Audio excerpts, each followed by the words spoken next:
बनतोली village है, बनतोली मधमहेश्वर। मधमहेश्वर जा रही हूँ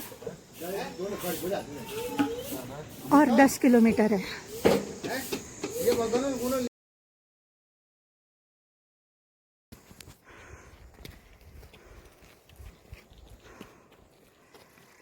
मधमहेश्वर अजून 5 किलोमीटर आहे।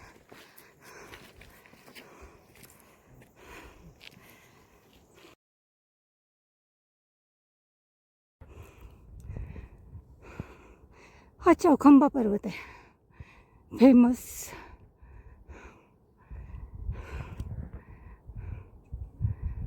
आणि खाली मधमहेश्वर आणि वर बुढा महादेव। बुढा मधमहेश्वरला चालले मी। तिथे हे दिसतंय ना झेंडा, तिथे जायचं अजून मध्येच आहे मी। बरंच वर आले मी। इथून चौखंबा पहा,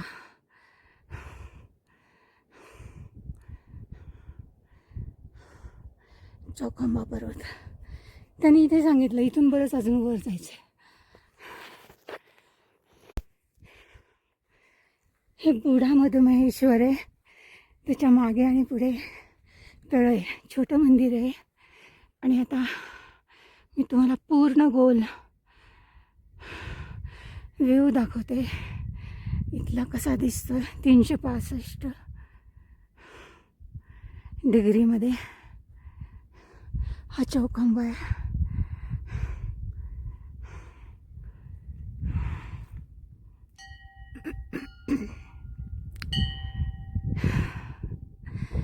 शेवटी मधमहेश्वरला आले।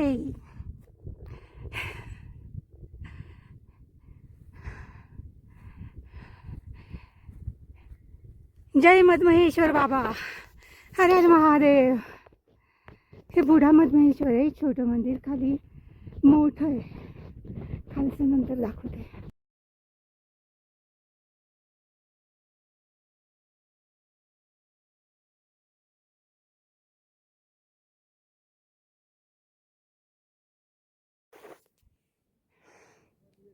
हे बुढा मधमहेश्वर आहे। आणि आता मी दर्शन घेऊन खाली चालले। आणि हा चौखंबा पर्वत आहे, हा खूप प्रसिद्ध आहे, त्याला पाहण्यासाठी खूप जण येतात। सगळीकडून बर्फ आहे इथे। बुढा मधमहेश्वर 2-1 किलोमीटर चालत यावं लागतं। खाली तुम्हाला राहण्यासाठी जागा मिळणं खूप मुश्किल आहे।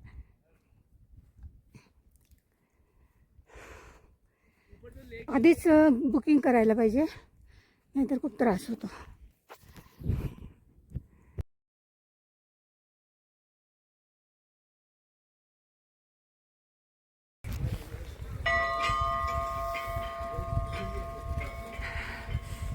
हे बाबा मधमहेश्वर आहेत, पंचकेदारपैकी एक। आता सकाळ झाली आहे, 7 वाजले। हे 7:30ला उघडेल। आतमध्ये फोटो नाही काढत आहेत म्हणून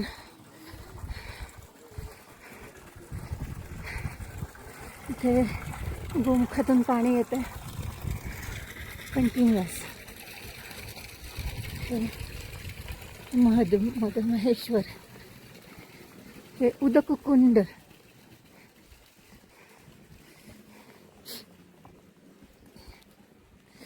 हे कुंड आहे इथलं।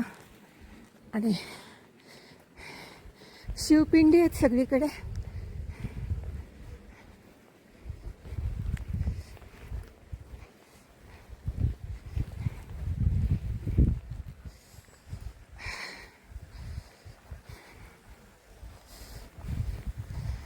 पितृशिला आहे। गौरी शंकर मंदिर आणि हे आतमधला फोटो नाही काढू देत त्यामुळे।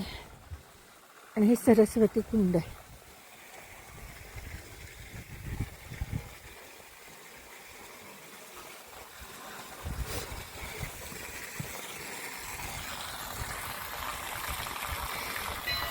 पार्वती आणि गौरी शंकर मंदिर. आणि हे जे आहे हे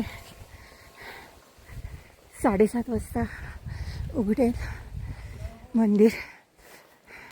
इथे त्रिशूळ आहे मोठा. काल आरतीचं दर्शन झालं.